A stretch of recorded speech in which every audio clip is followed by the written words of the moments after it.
Dia kata God is black. Macam juga sekarang ni, kononnya feminist group ni dia kata God is a woman. Macam-macam kan. Zaman tu dia kata God is black, dan juga dia buat satu cabaran. Dia kata I challenge any white man to prove that he was not a devil. Cabaran ni nonsensical, pelik. Tak ada siapa sanggup cabaran ni. Macam mana orang nak buktikan aku ni bukan setan? Pelik cabaran ni. Dan satu lagi, agama Bahai. Bahas pengasahan nama Bab. Agama Bahai ni, sebab dia ada juga ajaran sesat yang timbul dari kalangan orang Islam. Dia hasilkan bab ini, dia hasilkan satu kitab. Nama dia Kitabul Aqdas. Apa maksud Aqdas? Kudus, suci. Aqdas ni superlative, the holiest. Jadi Kitabul Aqdas, the holiest of book.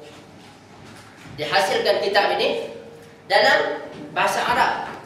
Challenge dia kata kalau kamu boleh buktikan, kalau untuk membuktikan kitab aku ni palsu, dia kata cuba hasilkan huruf-huruf yang sama macam huruf-huruf dalam kitab. Orang dengar pelik cabaran dia, sebab apa? Dia tulis dalam bahasa Arab. Nak macam mana nak hasilkan huruf-huruf yang sama macam dalam bahasa tu? Pelik. Dan juga bila para ulama berkumpul dan panggil dia, interview dia, banyaklah kesalahan nahwu dalam kitab dia tu. Sebab dia tak berapa pakar dalam bahasa Arab.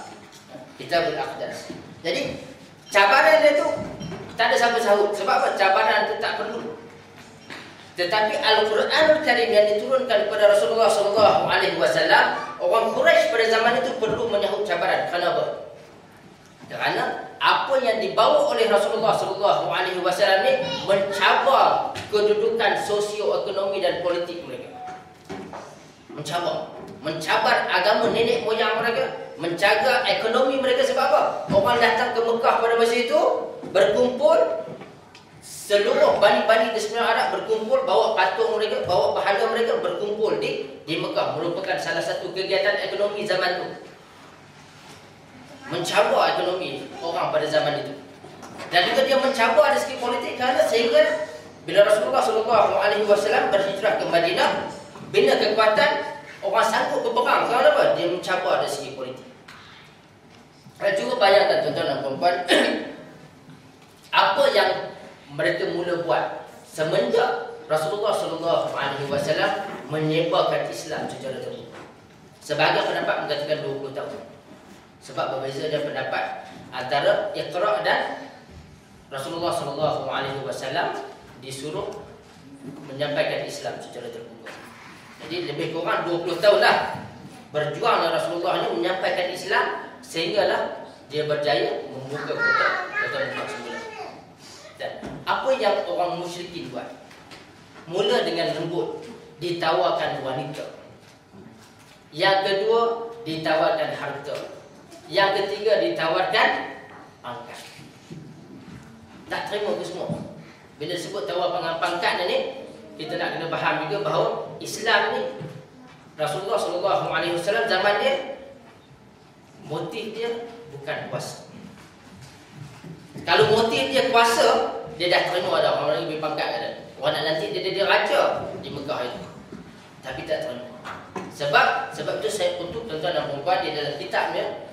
Dia kata Islam ni dia akan tersebar melalui apa yang dilakukan oleh Rasulullah SAW.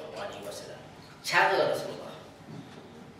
Cara Rasulullah bukan sekadar untuk mendapatkan kuasa. Kalau sekadar untuk mendapatkan kuasa, dia dah terima orang nanti dia raja. Bila dia raja, boleh buat dalam Islam. No. Jadi 3 benda yang ditawarkan. Itu cara lembut. Selepas itu dia buat apa? Jumpa bapa saudara dia, minta supaya nasihatkan dia supaya berhenti. Bila keempat-empat perkara ni tak berhasil, mula keras. Jangan buat apa? Selain daripada diseksa pengikut dia, yang pada masa itu asal kebanyakan orang yang dhaif, macam Bilal. Bila diseksa mereka ni tak terhasil juga, diboikot Bani Hashim. Boikot 2 tahun diboikot. Selepas itu barulah tak berjaya juga. Selepas itu barulah usaha merancang untuk membunuh Rasulullah sallallahu alaihi wasallam. Sehinggalah baginda terpaksa berhijrah ke Madinah. Bila ada Madinah, berperang berapa kali? Banyak kali berperang. Cuba tuan-tuan bayangkan, yang dibuat daripada mula sampai perang banyak kali di Madinah ni, yang perlu kamu buat adalah menghasilkan satu surah ni. Sebab apa? They went through all the trouble. Boycott lah, perang lah macam-macam. Sebab apa? Sebab tak mampu menghasilkan satu surah ni. Nampak? Tak mampu. Kalau mampu hasilkan satu surah aja, tak perlu buat benda-benda yang tadi, yang kita senaraikan tadi. Sebab apa kita terpaksa buat benda tu? Sebab tak mampu nak menghasilkan 10 ayat ni. 10 ayat. Hebatnya Al-Quran Al-Karim ni dari segi bahasa. Nah, itu dari segi bahasa, tuan-tuan dan puan. Dan pada malam ini juga saya nak sebut berkenaan dengan, ini rekan-rekan saya.